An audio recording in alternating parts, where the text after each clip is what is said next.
The gate clanged shut like a warning shot. The sheriff's lights washed the gravel in red and blue, and Karen's kids stood on my side of the fence with melting popsicles, while she screamed that my yard was perfect for her children, and I was heartless for locking them out. I had one hand on the new steel lock boots planted on my own non-HOA driveway, and I remember thinking this is what months of letters, drones, and doorstep lectures boil down to. A grown woman staging a playdate on my property like it was a public park. The sheriff rolled his window down, looked at the no trespassing sign, looked at me, then at her, and let out the softest chuckle, like he'd been waiting on this call all week. I kept my voice steady, because that had become the only way to survive it. You keep your cool. You show your paperwork. You breathe. You let the noise bounce off the gate. You welded with your own hands. She'd been telling the HOA for months that my place, technically outside their boundary, ought to be integrated.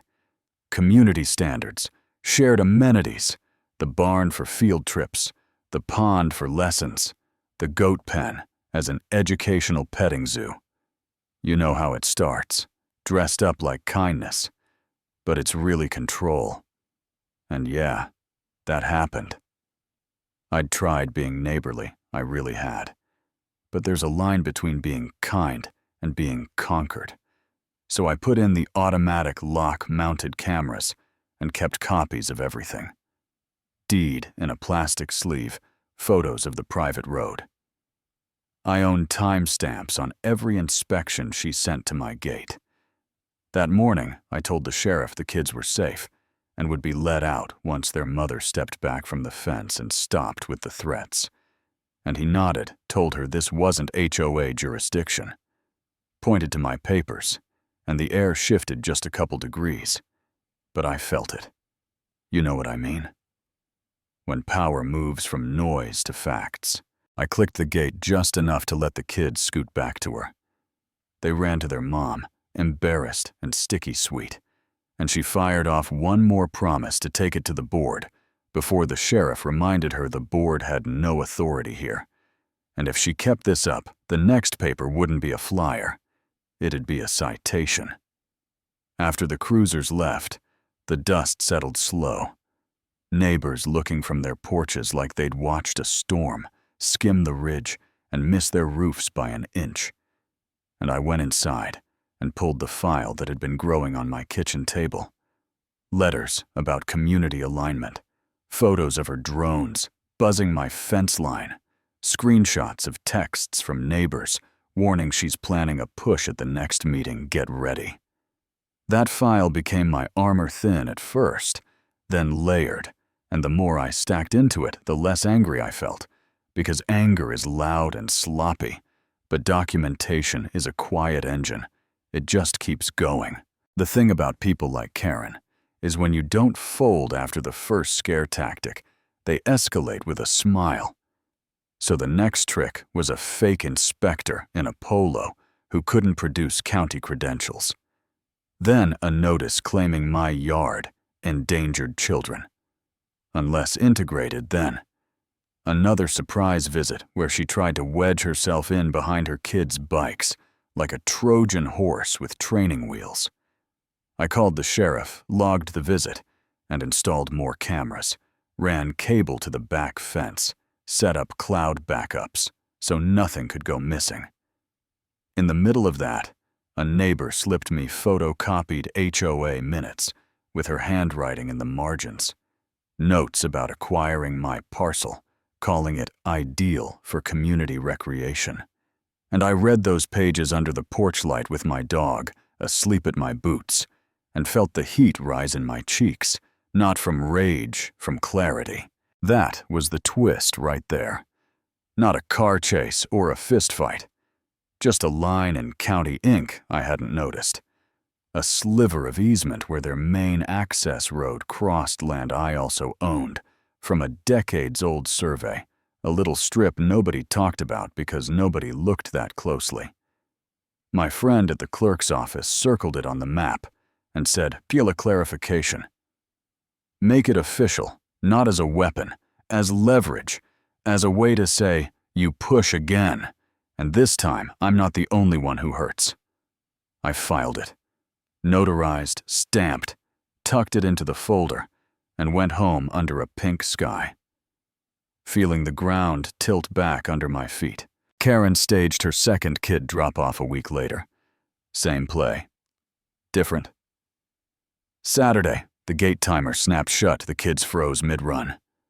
She shouted, "Kidnapping," for her camera, and I stood at the porch rail recording, narrating calmly for the record.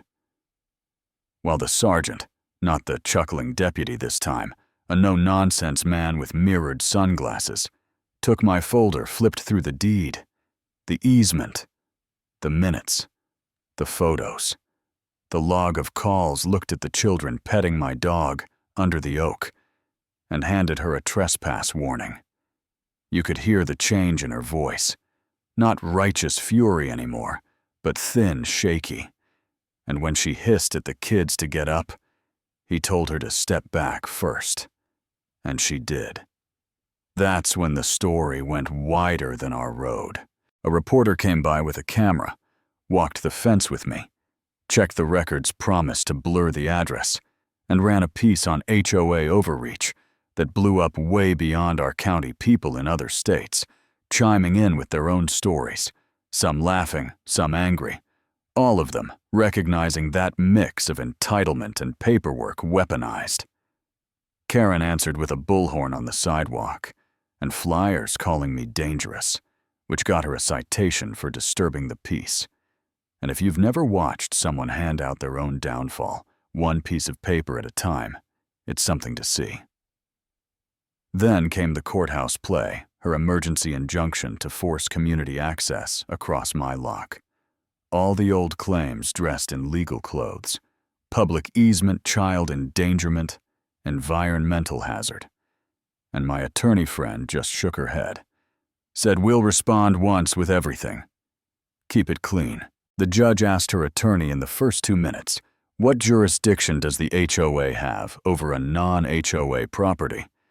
And the man stammered something about customary use. No deed, no agreement, nothing. And the judge raised an eyebrow that said, "We're done here," and dismissed it with prejudice, which is courtroom 4. Don't bring this back. I walked out to the hallway and told the reporter one sentence: the law works, and for the first time in months, I meant it with my bones. After that, it got quiet. In a new way, not the before a storm quiet, the after a downpour quiet, where everything feels rinsed. The sheriff called to say they were aggregating the file for a restraining order because the pattern was undeniable. Witnesses stepped forward. Neighbors started texting me videos they'd recorded from their porches, and the HOA board, you could see it from my camera pointed at the clubhouse lot, began slipping into closed meetings late at night, heads down like people who finally smell the smoke in their own house. I kept working my land-planted trees by the fence, fixed the barn roof, added floodlights that snap on at the first hint of a silhouette, and I stayed small online. No memes, no gotchas, just facts, because facts age well. When the restraining order was served to Karen at the clubhouse, someone caught the moment on a porch cam.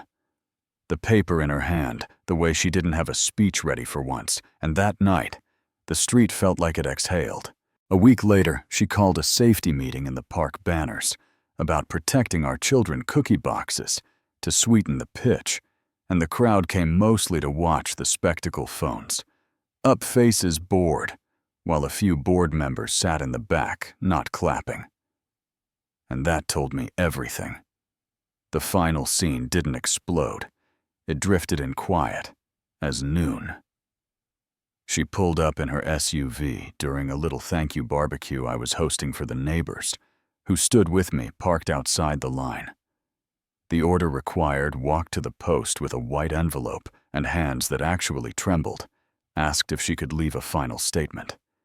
Said she wanted to return the photos she'd used to smear me and apologize to the kids for dragging them into something they didn't understand.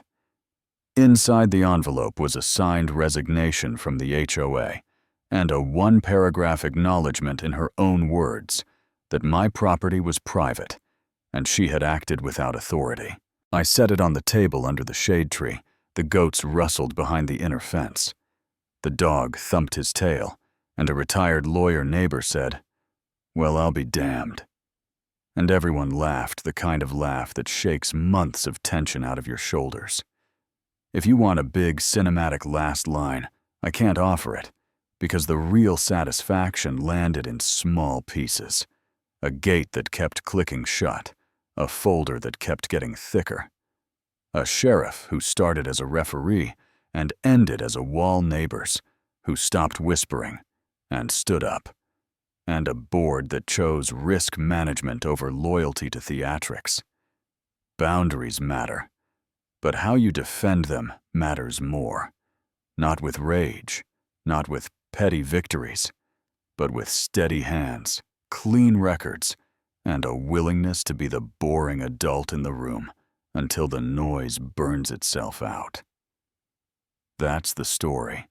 A locked gate, a long paper trail, a courtroom eyebrow, and a white envelope on a fence post. If this hit a nerve, or you've been through something like it, tell me below. Do you think I went too far? Holding the line or not far enough? Would you have opened the gate or kept it shut? Shut, and if you've got your own HOA saga, share it, because somebody out there needs to hear how you handled it. You know what I mean?